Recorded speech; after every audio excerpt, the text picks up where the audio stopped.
Hey everyone, welcome back, and today we'll be doing another lead code problem 696. Count binary substrings. This is an easy one. Given a binary string as return the number of non-empty substrings that have the same number of zeros and ones, and all the zeros and the ones in the substring are grouped consecutively.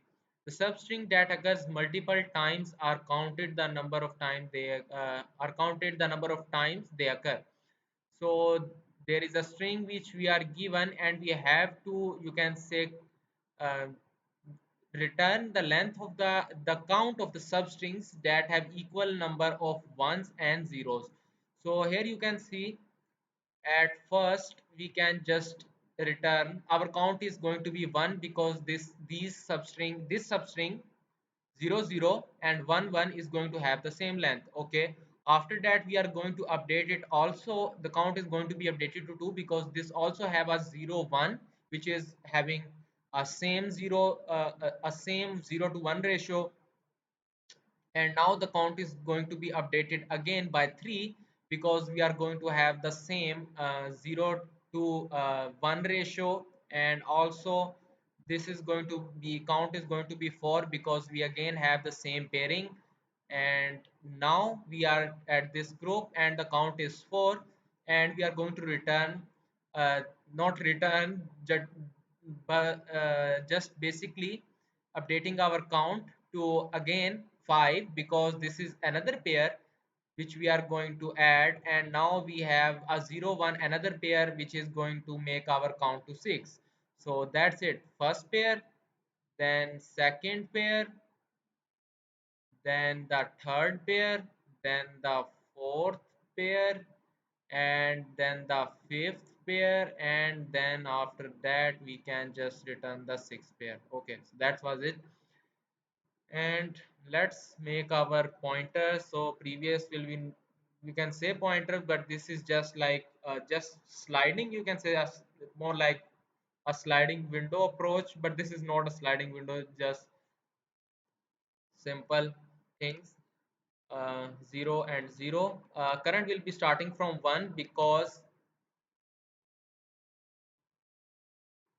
yes, the length which we are going to start is 1. So current will be starting from 1. We can approach the previous element by doing 1 minus I minus 1, which will give the previous element. So for I in range, starting from 1 till the length of s, if s at I is not equal to the s at I minus 1, we are going to answer plus add the minimum of previous and current. Okay, so now we want to update our previous, so this current is going to be previous, so current. And now also we have to break the streak, because we encountered a different bit, you can say. So at 0 0 the current counter is going to be 2, and when it will hit 1, this is going to be reset to 1. So else we are going to increase our current by 1. So at this point we are done with our whole algorithm. But this will not going to calculate the last group, the last pair which we are going to have. So we have to do it manually after the all of this, because we are not going to encounter any different number, any different bit after 1. So that's why it is not going to count for that. And after that we can just return the answer.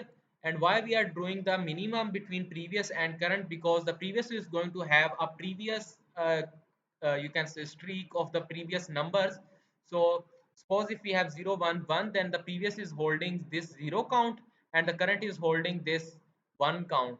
And we can only make the common pairs, because obviously we cannot make 4 pairs or something like that. There will only be one pair made, which will be this 0 and this 1. So that's why we are going to take the minimum. And previous at the very first, at the very starting, is going to be 0, and answer is also going to be 0 when until we hit until we are going to hit here, until, yes, until we are going to hit uh, this 0, the answer is still going to be none, and after that it is going to be updated because the current is going to have the count of this whole thing, and the previous is going to have the count of this 0 whole group. So that's why this is going to work. So let's see if this gets submitted or not. This gets submitted, and that's it.